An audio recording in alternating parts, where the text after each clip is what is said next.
Did you know you've probably shopped directly above dead bodies? That fancy mall you love? There's a good chance it's built on top of an old cemetery. And I'm not talking ancient burial grounds from centuries ago. I'm talking about developers who knew exactly what they were doing. Take the Northgate Mall in Seattle, built right over the Holyrood Cemetery. When construction started, workers kept finding coffins and human remains. Did they stop? Nope.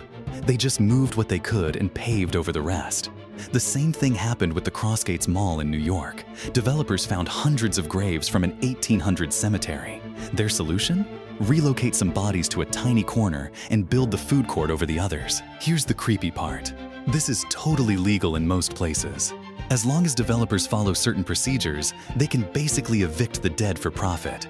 So next time you're grabbing a pretzel at the mall, just remember, you might be standing on someone's great-great-grandmother. Sweet dreams and happy shopping.